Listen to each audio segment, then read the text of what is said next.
adik-adik kita, anak-anak muda kita itu sekarang sudah bermain di sana, hidup di sana. Tidak yang bermain tapi hidup di sana. Saya kemarin ketemu anak muda dari Jawa Timur.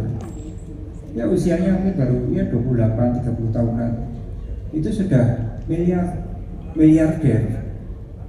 Karena dia berinvestasi dan bermain di dunia kripto. Saya diceritain nggak mudah. Sekarang tiba-tiba muncul miliarder baru karena mereka masuk ke dalam dunia yang nggak kita kenal. Nah, perguruan tinggi ini sebagai tempat atau jembatan dari dunia pendidikan ke dunia kerja. Jangan sampai kita membawa anak-anak kita itu bukan ke masa depan, tapi ke masa lalu. Karena kita masih berada di masa lalu. Ilmu yang kita ajarkan kadang-kadang adalah ilmu dari masa lalu. Padahal dunia tidak bergerak mundur, dunia bergerak maju. Tentu sangat sulit bagi perguruan tinggi. Gimana kita menyiapkan lulusan untuk memasuki dunia yang kita pun tidak tahu. Industri kita tanya kompetensi yang dibutuhkan apa ya? Ya hari ini. Tapi apa yang akan terjadi 5 tahun yang akan datang nggak tahu. Industri pun tidak tahu apa yang akan terjadi 5 tahun yang akan datang. Karena ya tidak ada pilihan lain kecuali ya sudahlah kalau begitu kita sama-sama menyiapkan para sarjana ini bersama-sama antara kampus dengan dunia kerja yang sedang berubah tadi. Memang ada kompetensi-kompetensi atau dunia kerja yang paling tidak sampai hari ini masih dirasa aman. Ini betulkah akan aman? Belum tentu. Contoh saya berikan ilustrasi. Profesi dokter, apakah profesi itu? Kalau ahli-ahli artificial intelligence, ahli big data analytics, ahli machine learning itu meragukan. Karena ilmu kedokteran itu sangat presisi, sangat persis. Diagnosa itu kalau simptoma-simptomanya sudah diketahui lengkap, hasil tes laboratoriumnya itu akurat, sakit itu bisa dengan mudah didiagnosa. Ilmu yang tadinya adalah ranahnya manusia itu bisa tergantikan dengan mudah oleh sistem cerdas. Karena sekarang kemampuan komputer itu kira-kira hari ini itu kira-kira 1/100 kemampuan otak manusia. Jumlah neuron di otak kita itu kan berapa triliun neuron ini. Hari ini itu komputer dengan kapasitas seratusan teraflops itu petaflops ya, bukan petaflops itu sudah ada. Kalau sekarang mungkin masih ukurannya ya selemari gitu. 5 tahun yang akan datang mungkin tinggal HP kita dengan kemampuan hitung, kemampuan menganalisa, mengolah data yang triliunan operasi setiap detiknya. Jadi sudah mencapai titik istilahnya apa ya, titik impasnya, titik di mana kemampuan komputer itu akan sama dengan kemampuan otak kita itu diperkirakan dalam waktu 10-15 tahun ke depan, 2035. Jadi banyak pekerjaan-pekerjaan hari ini kita rasa sebagai pekerjaan yang aman, mapan. Belum tentu itu akan aman, mapan 5 tahun, 10 tahun yang akan datang. Sekali lagi dengan kondisi itu, maka tidak ada pilihan lain kecuali kita kawin antara kampus dengan kampus kehidupan, antara kampus dengan dunia yang sedang berubah tadi. Itulah kampus Merdeka.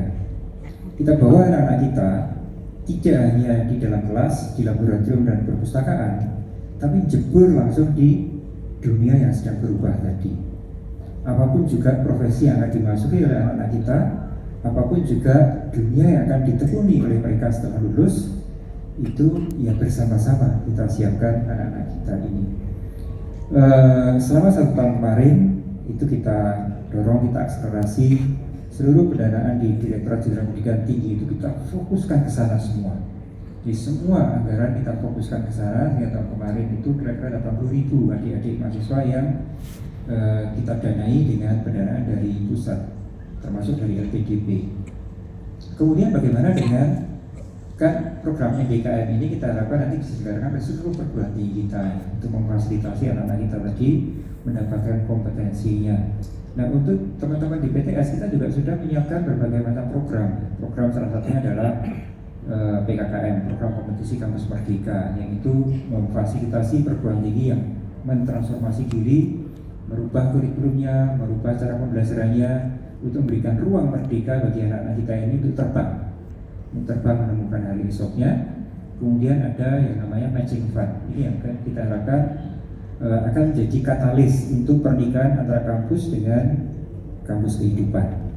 Matching fund kita sebut dengan Kedarika, itu untuk membangun kedaulatan Indonesia untuk Reka Cipta. Ini dulu sejarahnya sih kalau saya ceritakan bisa 2 jam lebih, tapi ini adalah upaya kita agar perguruan tinggi itu nyambung dengan apa yang terjadi permasalahan di masyarakat, di industri, di dunia kesehatan, di dunia pertanian, di dunia ekonomi kita. Jadi dosen itu tidak hanya melihat dirinya dan melihat dunia dari kepentingan dirinya. Jadi dosen kadang-kadang meneliti itu ya hanya karena hobinya meneliti itu, bisanya itu ya sudah meneliti itu di laboratorium, sibuk dengan dirinya, kemudian dapat publikasi sudah.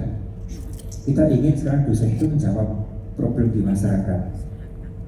Problem di masyarakat banyak sekali ya, kita tahu dari mulai pertanian yang selalu marginal, pasar tradisional yang sekarang ini terdisrupsi oleh mal-mal, oleh minimarket, oleh online shopping dan sebagainya. Ini semua kan membutuhkan kehadiran kampus. Sementara kampus sibuk dengan dirinya sendiri. Kita ingin kampus itu sibuk dengan menyelesaikan masalah masyarakat. Dan begitu maka masyarakat akan sadar pentingnya dan hadirnya kampus. Saya selalu mengatakan kampus itu harus jadi mata air, bukan menara gading, tapi menjadi menara air yang bisa menyejukkan masyarakat, bisa menumbuh suburkan ekonomi di masyarakat, di desa, di kota, di masyarakat marginal, masalah kesehatan, masalah stunting, masalah pertanian, masalah perkebunan, masalah peternakan, masalah industri, UMKM. Semua itu kalau kita masuki oleh para dosen, kita lepas adik-adik mahasiswa itu untuk menggerakkan itu semua, rasa-rasanya kok ekonomi kita lebih cepat maju. Dana desa yang setiap desa 1 miliar itu kalau didampingi oleh mahasiswa, paling tidak ada yang ngawasi, paling tidak ada yang memberikan arahan. Kalau kita tahu tidak semua lurah itu berpendidikan tinggi. Kalau didampingi oleh adik-adik mahasiswa, tentu dana desa itu akan lebih optimal lagi. Ide-ide, konsep-konsep perencanaan, pemberdayaan ekonomi, pemberdayaan masyarakat dari kampus itu tidak hanya berakhir sebagai textbook dan bahan ujian, tapi ujiannya adalah masyarakat itu sendiri. Nah, inilah yang kita dorong melalui Kedarika Matching Fund. Jadi kalau misalnya ada BUMDes di suatu daerah, Pak, mohon kami dibina dari satu perguruan tinggi di kabupaten itu kalau mereka komitmen, Pak, ini untuk pengembangan BUMDes kami siap berkomitmen 100 juta. Kita dampingi dengan pendanaan dari pemerintah 100 juta juga, dapat 200 juta itu nanti itu program adik-adik mahasiswa mendampingi BUMDes itu selama 1 semester full. 5 orang mahasiswa, ada dari ekonomi, ada dari bisnis, ada dari mungkin teknik industri, mungkin komputer dan sebagainya, untuk memberdayakan BUMDes tadi dengan pendanaan bersama antara BUMDes dan pemerintah. Adik-adik mendapatkan kompetensi, dosennya mendapatkan aktualisasi dari ilmunya, BUMDesnya terbangun. Di situ ada pasar rakyat. Bagaimana kita dengan pengelola pasar bekerja sama untuk memodernisasi pasar rakyat tadi sehingga lebih kompetitif dibandingkan dengan minimarket, dengan mall, dengan online shopping.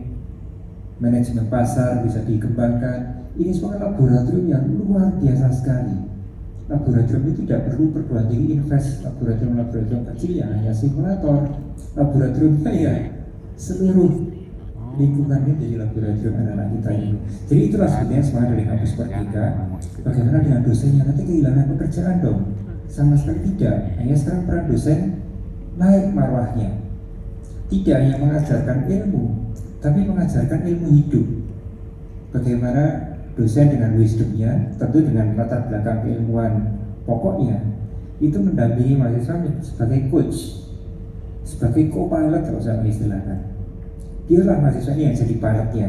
Ya jatuh-jatuh sedikit, stall sedikit, tapi nanti co-pilotnya yang co-pilot senior yang melatih pilot muda untuk bisa membawa bahtera pesawat masa depannya itu terbang melaju. Jadi ini peran dosen tetap.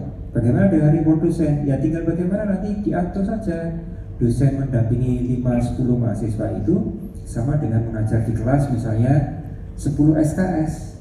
Sudah, tidak perlu dipersulit. Pokoknya yang mudah ya jangan dipersulit, yang sulit kita cari caranya supaya mudah. Itu supaya kita bisa bertransformasi dengan cepat. Jadi sekali lagi, ini adalah transformasi luar biasa yang kita lakukan selama 2 tahun ini.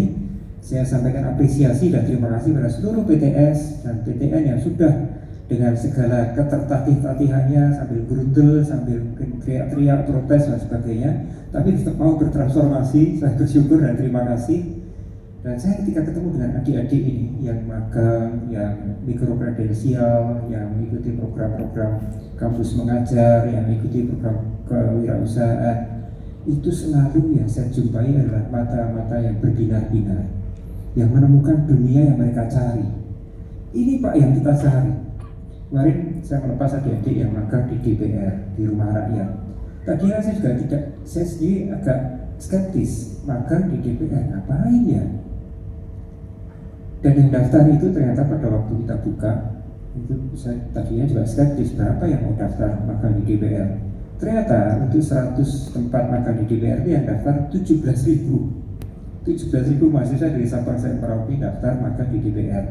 Akhirnya kita tambah kuotanya jadi 200 kesempatan magang di DPR.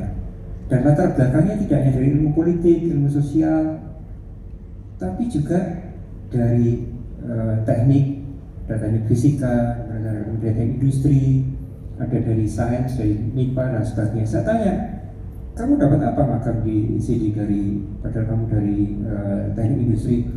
Banyak sekali Pak. Ternyata saya itu baru tahu, ilmu saya itu di sini kepakai. Karena di balik setiap persidangan itu di sana juga ada data, ada analisa, ada tim ahli yang harus menyiapkan adu argumentasi antar kepentingan. Itu banyak sekali hal yang ilmu industrinya kepakai ternyata. Jadi di situ melihat dunia-dunia baru yang tadinya tidak terbayang, menemukan lagi ruang-ruang baru yang tadinya tidak menjadi pilihan. Adik-adik yang kemarin di magang di SDM itu untuk panel surya, itu yang magang bukan hanya dari teknik, tapi juga ada mahasiswa dari ilmu sosial, marketing, dari ekonomi marketing, dari sosial dan komunikasi. Saya tanya, kamu dapat apa di sini? Wah ini Pak kerjaan saya dapat kerjaan Pak, ini langsung bekerja. Jadi dari mitra yang kita ajak untuk berkolaborasi ini, mereka juga sudah tahu kurikulum yang didesain itu sudah kita desain bersama-sama, kita pastikan 20 SKS.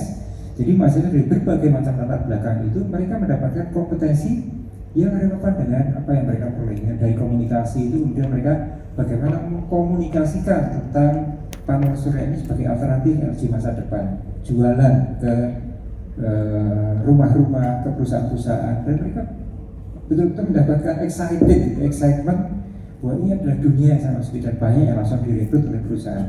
Jadi mungkin demikian rekan-rekan sekalian, dan terima kasih pada seluruh yayasan yang telah mendorong perguruan tingginya untuk bertransformasi. Inilah kita menjadikan perguruan tinggi kita relevan lagi, menjadikan perguruan tinggi kita menjadi menggairahkan lagi bagi mahasiswa, bagi masyarakat, dan bagi seluruh pemangku kepentingan. Terima kasih, semoga Allah SWT selalu memberikan rahmat dan hidayah bagi kita semua dalam membangun bangsa yang lebih baik lagi ke depan. Terima kasih.